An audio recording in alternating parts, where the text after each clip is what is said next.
Phela vekele mlaleli amehlo ke acheche imidlalo ye-Carling Knockout. Siyazi ke ukuthi i-Carling Knockout kulihlandla lesithathu lidlala lokuthiwa mayiphaliswano lathunjwa sichema seStellenbosch unyaka opheleleko losibonile iMagesi sambona uChipezeze ngama man of the match. Konke kusakhamba njengoba bekunjalo. Kodwa ke umdlalo ke kuqalwe ingchema endathu engezikulu. Ngikhuluma ngeOrlando Pirates, Mamelodi Sundowns neKaizer Chiefs ukuthi zizakudlula nazo zizithole izinkutani zaleli phaliswano. Ngicala la isichema seKaizer Chiefs badlala lapha ke nesichema seStellenbosch. Stellenbosch neChiefs siyazi ke ukuthi kuzinchema ezihlezidlala nemakhabhini. Chiefs ibane upper hand ihlule iStellenbosch. Khani iphela vekele nakhona kuza kuba njalo na asazi. Orlando Pirates idlala neSwelele. Iswelele akusisichema esesizenzele igama esesibonakala sicinile. Khona okuhle ukuthi ngemva kokuhlala imidlalo elikhomba yonke bangathumbi bagcine bathumbile eligini.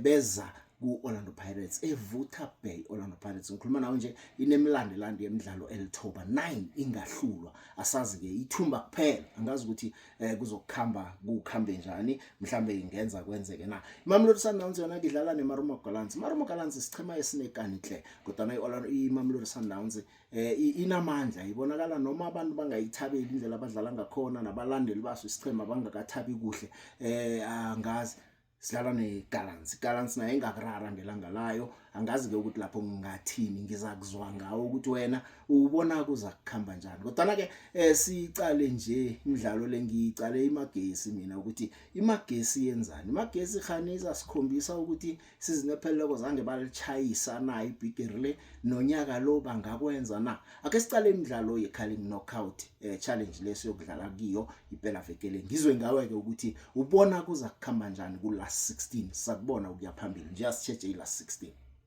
Asizwe ke wakho umbono ungawutlola khona la enzasi utsho wena ukuthi ku last 16 ye-Carling Knockout ubona kungiziphi ingchemeza zakudlula ziye ku last 8.